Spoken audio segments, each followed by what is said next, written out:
Nah, sebelum kita belajar mengenai interaksi makhluk hidup, kita harus tahu dulu nih, apa sih pengertian ekologi dan ekosistem. Kalian pasti sering dengar ya, ekologi itu adalah ilmu. Jadi logi itu ilmu ya, jadi ekologi adalah cabang ilmu biologi yang mempelajari hubungan timbal balik makhluk hidup dengan lingkungannya. Sementara ekosistem adalah suatu sistem hubungan timbal balik yang terbentuk antara makhluk hidup dengan lingkungannya.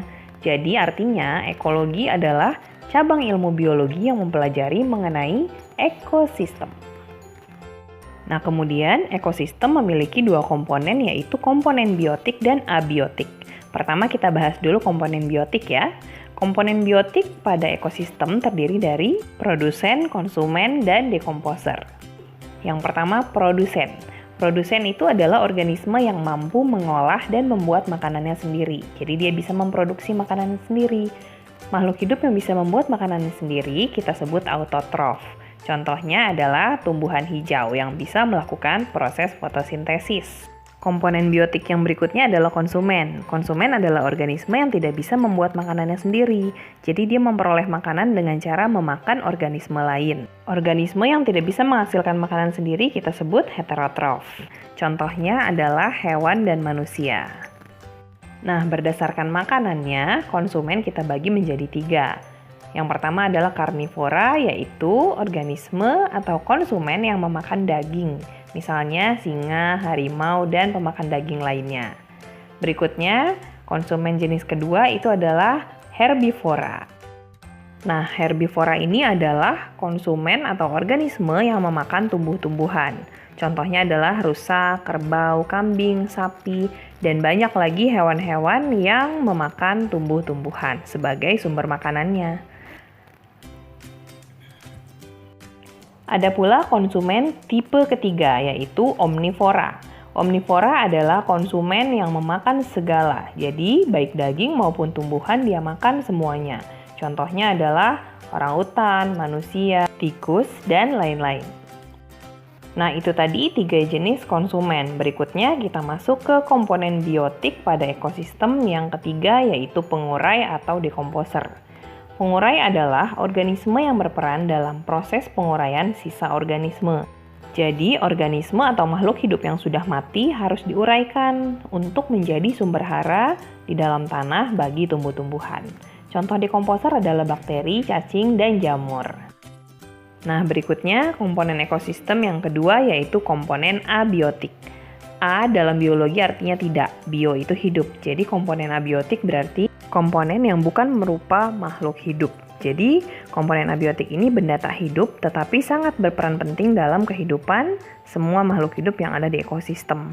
Contohnya adalah sinar matahari berfungsi penting sekali untuk proses fotosintesis. Ada pula air, di mana air ini berfungsi untuk minuman bagi para konsumen dan juga berperan penting sebagai bahan baku untuk proses fotosintesis. Juga bisa untuk tempat tinggal hewan yang hidupnya di perairan. Ada pula komponen abiotik berupa udara. Ya, udara ini dibutuhkan untuk bernapas bagi makhluk hidup. Semua makhluk hidup membutuhkan udara, khususnya oksigen untuk proses pernapasan. Selain itu, kita juga membutuhkan faktor abiotik lain berupa tanah.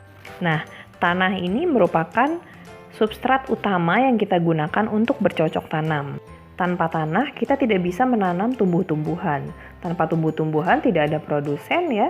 Kalau tidak ada produsen, maka konsumen tidak bisa mendapatkan makanan. Sehingga tanpa komponen-komponen abiotik ini, kita tidak bisa hidup dan ekosistem tidak bisa berjalan dengan baik. Berikutnya, sekarang kita belajar mengenai satuan dalam ekosistem. Satuan terkecil dalam ekosistem biasa kita sebut sebagai individu tunggal atau organisme tunggal.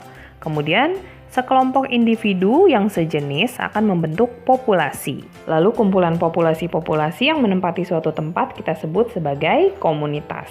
Nah, komunitas-komunitas akan bergabung bersama dengan komponen abiotik membentuk interaksi antara makhluk hidup dengan lingkungannya.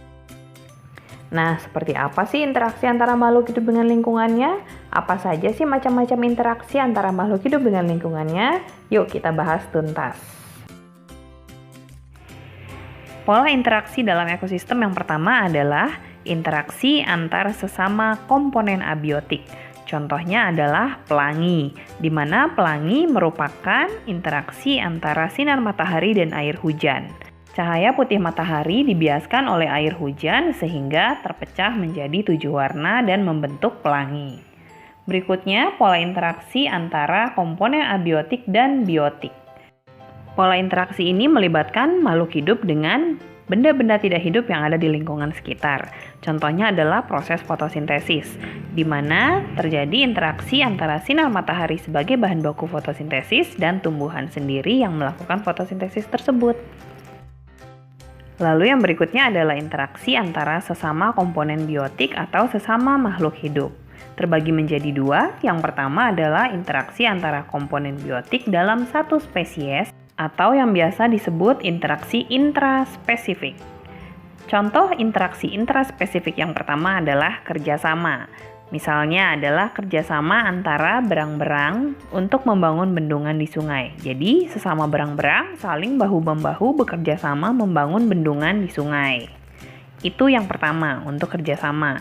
Lalu ada lagi interaksi intraspesifik yang kedua yaitu kompetisi. Kompetisi intraspesifik adalah persaingan antara individu-individu di dalam satu spesies. Contohnya adalah persaingan dalam memburu makanan, mencari tempat tinggal, atau persaingan memperebutkan pasangan. Interaksi intraspesifik yang berikutnya adalah kanibalisme.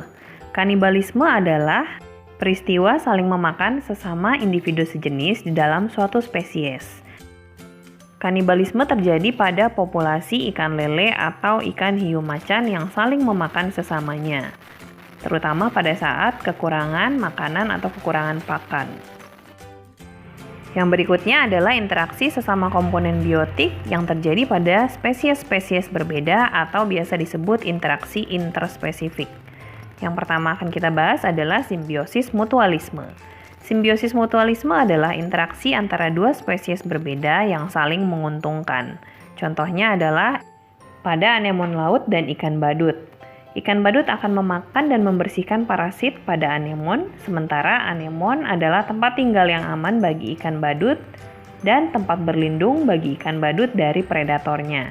Interaksi interspesifik yang berikutnya adalah simbiosis komensalisme, yaitu interaksi antara dua individu yang berbeda spesies, di mana yang satu mendapatkan keuntungan, sementara yang lainnya tidak dirugikan dan tidak juga diuntungkan. Contohnya adalah antara ikan hiu dan ikan remora. Ikan remora akan memakan sisa-sisa makanan ikan hiu dan mendapatkan perlindungan sehingga aman dari predatornya. Sementara ikan hiu tidak dirugikan dan juga tidak pula diuntungkan dengan keberadaan ikan remora. Selanjutnya, masih interaksi interspesifik yang berikutnya adalah simbiosis parasitisme, yaitu interaksi antara dua individu berbeda spesies, di mana yang satu akan dirugikan sedangkan yang lainnya mendapatkan keuntungan. Misalnya adalah pada nyamuk dan manusia atau pada kutu dan manusia. Nyamuk akan mendapatkan keuntungan dengan menggigit dan menghisap darah manusia sebagai sumber makanannya, sementara manusia mendapatkan kerugian karena gigitan nyamuk akan menimbulkan rasa gatal dan dapat menjadi perantara penularan berbagai macam penyakit. Masih banyak lagi contoh simbiosis mutualisme, komensalisme, dan parasitisme. Kalian bisa cari lagi contoh lainnya adik-adik ya. Berikutnya, interaksi interspesifik yang berikutnya adalah predasi, yaitu pola interaksi yang melibatkan pemangsa dan mangsa. Jadi, ada dua individu berbeda jenis, di mana yang satu menjadi pemangsa, yang satu menjadi mangsa. Contohnya adalah pada singa dan rusa, di mana singa bertindak sebagai pemangsa atau sebagai predator, dan rusa sebagai mangsanya. Ada pula interaksi interspesifik yang biasa kita sebut netralisme, yaitu interaksi antara dua individu berbeda jenis yang tidak mempengaruhi satu sama lain. Contohnya adalah pada kambing dan unggas, di mana meskipun kambing dan unggas hidup berdampingan, tetapi mereka tidak saling menguntungkan atau merugikan satu sama lain. Ada pula interaksi interspesifik yang biasa disebut antibiosis, yaitu interaksi antara makhluk hidup satu dan lainnya, di mana makhluk yang satu menghambat pertumbuhan makhluk hidup lainnya.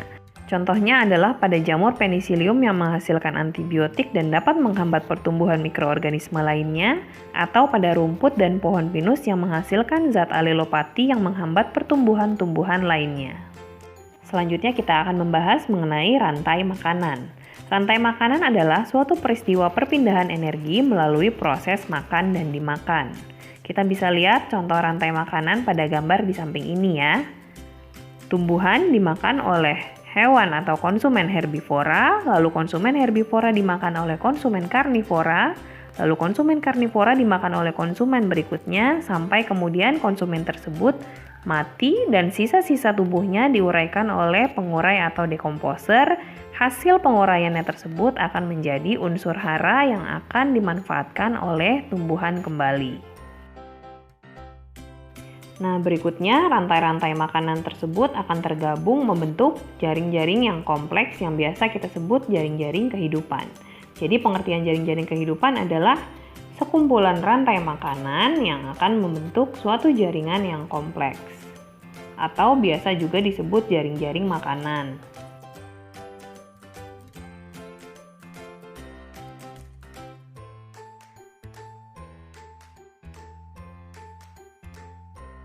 Ada pula yang biasa disebut sebagai piramida makanan. Piramida makanan sesuai dengan namanya berbentuk piramida. Pengertian piramida makanan adalah piramida yang menggambarkan produsen dan konsumen dalam suatu ekosistem. Jadi digambarkan dalam bentuk piramida untuk menggambarkan bahwa jumlah energi maupun massa yang dimiliki oleh produsen itu adalah yang terbesar, kemudian semakin naik konsumen 1 semakin sedikit, naik lagi konsumen 2 semakin sedikit jumlahnya sampai di konsumen puncak jumlahnya adalah yang paling sedikit. Jika suatu ekosistem memiliki jumlah komponen biotik produsen dan konsumen sesuai dengan bentuk piramida, maka bisa kita katakan ekosistem tersebut setimbang.